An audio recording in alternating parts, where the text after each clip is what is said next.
All right, today we're pulling back the curtain on a really powerful tool that, believe it or not, helps us see the invisible. We're going to explore something called a hidden Markov model. But let's start with a puzzle for you.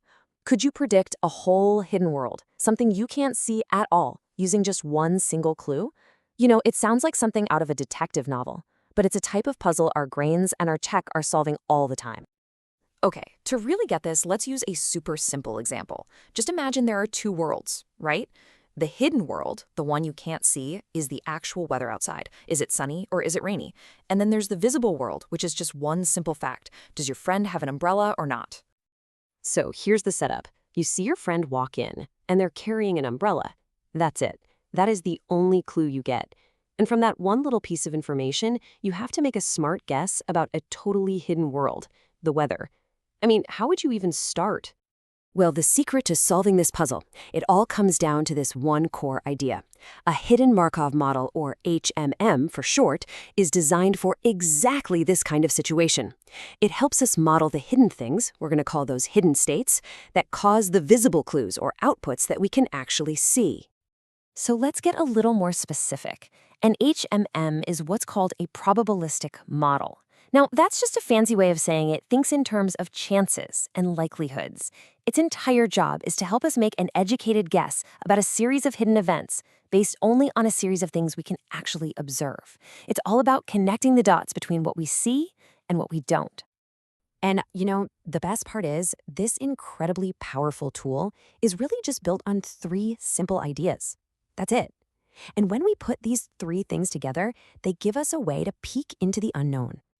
So what are those three parts? Well, first, you've got states, which are the hidden things.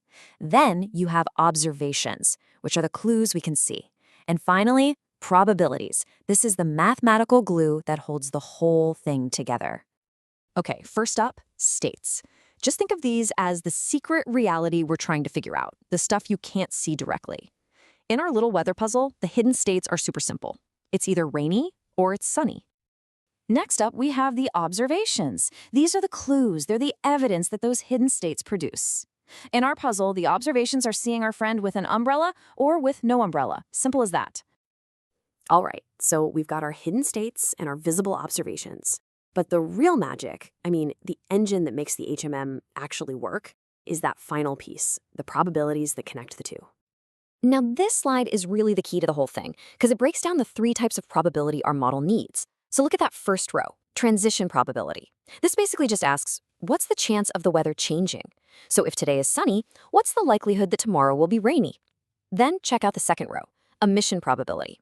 This asks, how likely is it that we'll see a certain clue, given the weather? So if it is raining, what's the probability we'll actually see an umbrella? Your friend might forget it, right? And finally, that bottom row, initial probability. This just gets us started. It asks, what was the weather most likely to be on day one? You got to start somewhere. Now, there's one simple but really powerful rule that makes all of this math manageable. It's called the Markov property, and it's a huge assumption. The model assumes that the future depends only on the present. That's it, not the past. So, in our example, to guess tomorrow's weather, all we need to know is today's weather. We can totally ignore what happened a week ago. And that little simplification is what keeps the model so focused and efficient. Okay, so this whole weather and umbrella thing is a fantastic way to wrap our heads around the concept. But this isn't just about fun little thought experiments. Let's see how this exact same logic is used to solve some of the most complex problems in the real world. And that's the thing. HMMs are hiding in plain sight everywhere. They are the absolute backbone of speech recognition. The hidden states are the words you're trying to say, and the observations are the sound waves your phone is hearing. They're used in natural language processing, in bioinformatics to find hidden genes in these huge, long strands of DNA, and even in finance to try and predict shifts in the market. In every single one of these cases, it's the same idea, using visible clues to figure out a hidden reality.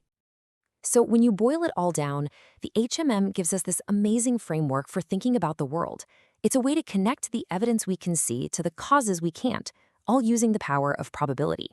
So now that you know the secret behind the model, I'll just leave you with this. What hidden patterns are you observing every single day? And what clues are they leaving behind for you to find?